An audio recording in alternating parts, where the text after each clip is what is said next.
गांव में हीरा नाम का किसान अपनी पत्नी मधु के साथ खुशी खुशी रहा करता था। हीरा बहुत ही मेहनती किसान था। वो अपनी खेती मन लगाकर किया करता था। ऐसे ही दिन बीत रहे थे। सुनो मधु, मैं खेत पर जा रहा हूँ, तुम बाद में खाना लेकर आ जाना और भाग्यवान थोड़ी छाछ भी लेती आना। ठीक है, आप जाइए, मैं ले आऊंगी। फिर हीरा खेतों की ओर चला जाता है। हीरा खेत में पहुंचकर खुदाई का काम करने लगता है। तभी कुछ देर बाद वहाँ गांव का सेठ मोहनलाल आता है। अरे हीरा भाई, मैंने सुना है तुम्हारे खेत में बहुत ही अच्छी फसल होती है। क्या तुम इस बार की फसल मुझे बेचना चाहोगे? और अगर तुम फसल मुझे बेचोगे तो मैं तुम्हें बाजार से अच्छा दाम दूंगा और आधी फसल के पैसे मैं तुम्हें आज ही दूंगा। सेठ जी, ये तो मेरे लिए बहुत ही खुशी की बात होगी। ठीक है, जिस दिन तुम्हारी फसल तैयार हो जाएगी उस दिन मेरे आदमी आकर तुमसे फसल ले जाएंगे और तुम्हें बाकी के पैसे दे जाएंगे। इतना बोलकर सेठ वहाँ से चला जाता है। लेकिन हीरा को नहीं पता था सेठ अब उसके साथ क्या करने वाला है। हीरा फिर से अपने काम करने लगता है। तभी थोड़ी देर बाद उसकी पत्नी खाना लेकर वहाँ आ जाती है। सुनिए जी, आ जाइए, मैं आपके लिए खाना ले आई और साथ में छाछ भी लेकर आई हूँ। फिर हीरा मधु के पास आता है। लाओ लाओ, बड़ी भूख लग रही है। मधु, तुम्हें पता है आज यहाँ गांव के सेठ जी आए थे।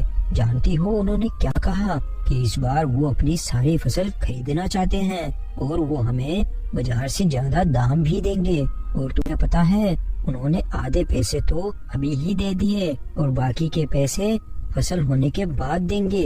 अरे वाह, ये तो बहुत ही बड़ी खुशी की बात है। ये सब भगवान की कृपा से ही हो पाया है। मैं कहती थी ना, एक दिन सब ठीक हो जाएगा। फिर शाम होने पर दोनों पति पत्नी साथ में ही घर चले जाते हैं। फिर ऐसे ही कुछ दिन बीत जाते हैं और हीरा की फसल तैयार हो जाती है। मधु, मैं खेत में जा रहा हूँ, आज फसल की कटाई का दिन है। ना बोलकर हीरा अपने खेत में चला जाता है। शाम होने तक हीरा पूरी फसल काट लेता है और सारी बोरियों को अपनी बैलगाड़ी में भरकर अपने घर ले आता है।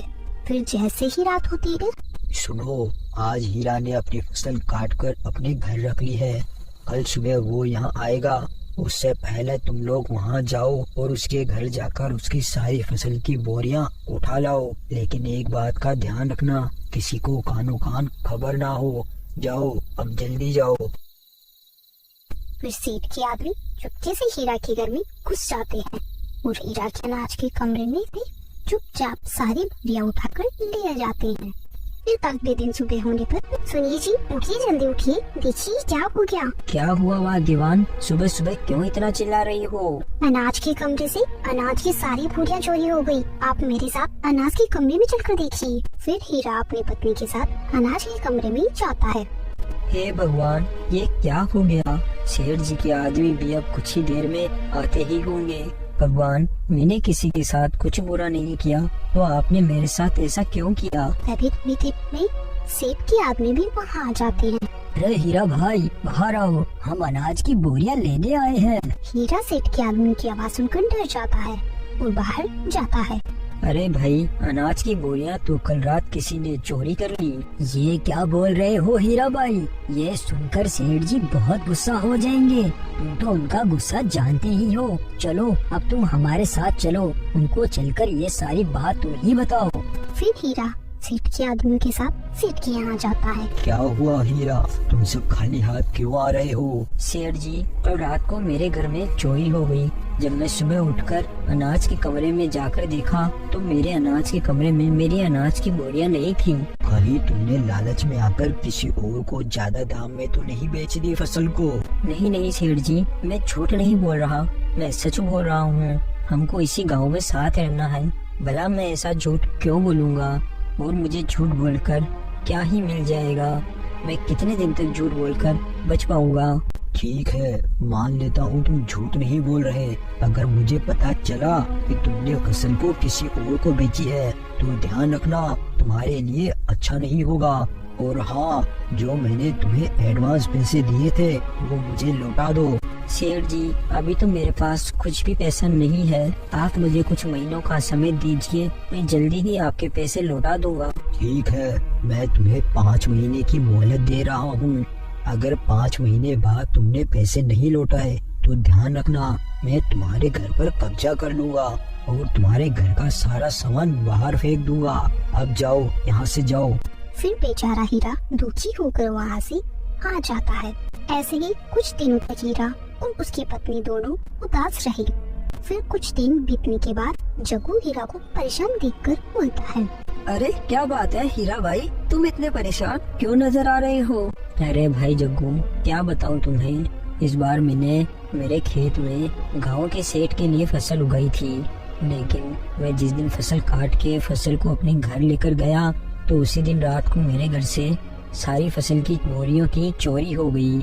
और तुम ही बताओ मैं सेठ का कर्ज कैसे चुकाऊं, और अगर मैं उसका कर्ज नहीं चुका पाया तो वो मुझे घर से निकाल देगा और मेरे घर पर कब्जा कर लेगा। अरे मेरे हीरा भाई, क्यों तुम इतनी चिंता कर रहे हो? तुम ऐसी चीज की खेती करो जो सदाबहार रहे और मेहनत भी कम लगे और कोई थोक का खरीदार न खरीदे, तो तुम खुद जाकर उसे लोगों तक बेच सको। अरे तो जग्गू भाई, तुम ही बताओ मैं किस चीज की खेती करूँ? अरे हीरा भाई, तुम प्याज की खेती करो। प्याज की खेती में मेहनत भी कम है और उन प्याज को तुम मंडी में न बेचकर सीधा लोगों के पास जाकर बेच सकते हो। जग्गू की ये बात हीरा मान जाता है। लेकिन जग्गू भाई, अभी तो मेरे पास कुछ भी पैसे नहीं हैं जिससे मैं प्याज की खेती कर सकूं। अरे तुम चिंता मत करो, अभी तुम्हारे पास जितने भी पैसे हो तुम उनसे प्याज उगाना शुरू करो और मंडी में न बेचकर सीधा ग्राहकों को बेचो। जब तुम्हारे पास थोड़ा पैसा जमा हो जाएगा तो तुम बड़ी तादाद में खेती करना और सेठ के पैसे चुका देना। जग्गू की बात मानकर हीरा बचे हुए कुछ पैसों से ही खेती शुरू कर देता है और कुछ ही दिनों में हीरा की बहुत अच्छी प्याज की फसल हो जाती है। फिर हीरा अपने प्याज को लेकर बाजार में बेचने के लिए जाता है। तभी हीरा के खेत पर सेठ आ जाता है। मुझे लगा था ये कुछ नहीं कर पाएगा और मैं 5 महीनों बाद इसका पूरा घर हड़प लेता, लेकिन इसने तो हिम्मत ही नहीं हारी और प्याज की खेती कर डाली। लेकिन कोई बात नहीं, अब मैं इसकी फसल को जला दूंगा जिससे ये मेरे पैसे चुका नहीं पाएगा और मैं कुछ ही दिनों में इसके घर पर कब्जा कर लूंगा। लेकिन अभी वहाँ जग्गू आ जाता है। क्या हुआ सेठ जी, आप हीरा के खेतों में क्या देख रहे हो? अरे अरे जग्गू, कुछ नहीं, मैं तो बस ऐसे ही प्याज की फसल देख रहा था। चलो अब मैं घर चलता हूँ। इतना बोलकर सेठ वहाँ से चला जाता है। ये सेठ जी यहाँ क्या कर रहे थे? जरूर दाल में कुछ ना कुछ काला है। और उधर हीरा घूम घूम कर अपने सारे प्याज बेच देता है।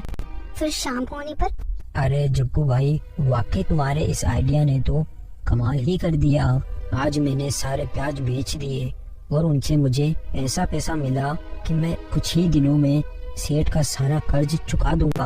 अरे वाह हीरा, ये तो बहुत खुशी की बात है, लेकिन अब तुम्हें और बड़ा काम करना होगा जिससे तुम सेठ के पैसे जल्दी लौटा पाओ। हाँ हाँ जग्गू भाई, बताओ क्या करना है? अब तुम बड़ी तादाद में प्याज की खेती करो और प्याज को मंडी में भी बेचना चालू कर दो और जो प्याज तुम्हारे पास बच जाए उनसे तुम प्याज की कचौरी बनाकर बेचना।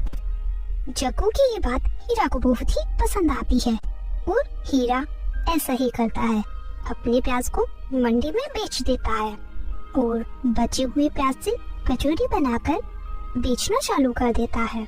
इस तरह हीरा ने कुछ ही दिनों में सेठ के सारे पैसे चुका दिए और अब वो भी ऐसे ही गांव का एक बड़ा सेठ बन जाता है।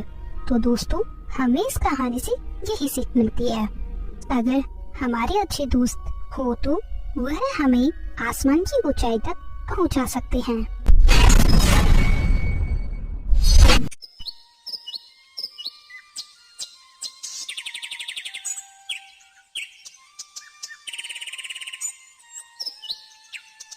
एक बार की बात है, एक गांव में सुरेश नाम का एक युवक रहता था। वह बहुत ही गरीब था, लेकिन वह बहुत ही बुद्धिमान तथा पढ़ा लिखा था। वह एक दिन चाय वाले की दुकान पर न्यूज़पेपर पढ़ रहा था। तभी उसने देखा कि न्यूज़पेपर में एक जॉब निकली है, तो वह उसे पढ़कर बहुत खुश हो जाता है। लेकिन नौकरी पाने के लिए उसे शहर इंटरव्यू देने जाना पड़ता, जिसके लिए उसके पास पैसे नहीं थे। तो वह उदास हो जाता है और जल्दी से अपने माता पिता के पास जाता है और उनसे पैसे मांगता है। लेकिन उनके पास भी पैसे नहीं होते हैं। तब उसका पिता उससे कहता है, बेटा, हमारे पास तो पैसे नहीं हैं। तुम ऐसा करो, रामलाल के पास चले जाओ और उनसे सारी बात बता देना। हो सकता है वो तुम्हें कुछ पैसे दे दें।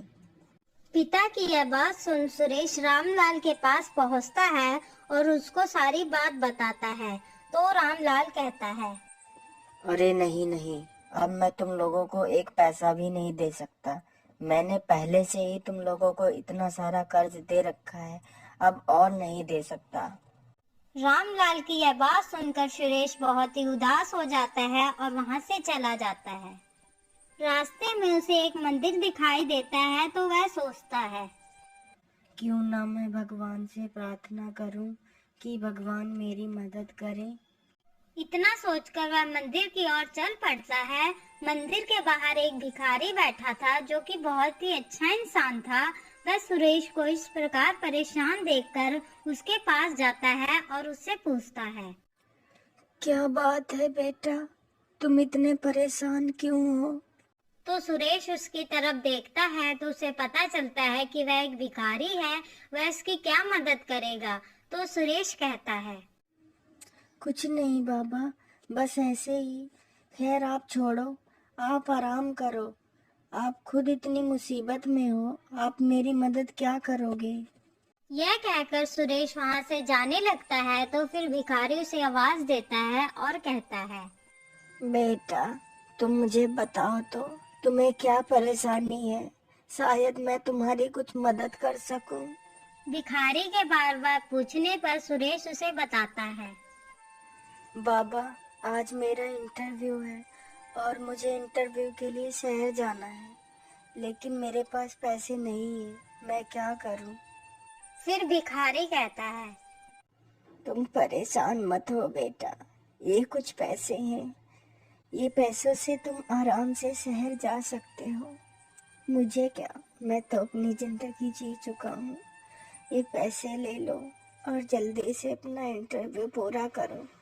यह सुनकर सुरेश बहुत खुश हो जाता है और वहां से चला जाता है और शहर पहुंचकर इंटरव्यू देता है और इंटरव्यू में पास हो जाता है। घर वापस लौटते वक्त वह सोचता है, मैं भिखारी बाबा के लिए मिठाई खरीद लेता हूँ। मैं ये खुशखबरी सबसे पहले उन बाबा को ही सुनाऊंगा। इतना सोचकर वह एक मिठाई की दुकान पर जाता है और मिठाई खरीदता है। फिर गांव की तरफ निकल पड़ता है। फिर वह गांव पहुंचकर उसी मंदिर के पास जाता है तो देखता है जिस स्थान पर भिखारी बैठता था उस स्थान पर बहुत भीड़ लगी हुई है। यह देखकर सुरेश वहां जाता है तो देखता है वह भिखारी मर चुका है और लोग आपस में बात कर रहे हैं। बेचारे के पास आज दवाई खरीदने के पैसे नहीं थे, इसीलिए बेचारा दवाई ना खरीद सका और मर गया। लोगों की यह बात सुनकर सुरेश की आंखें भर आती हैं और वह रोने लगता है।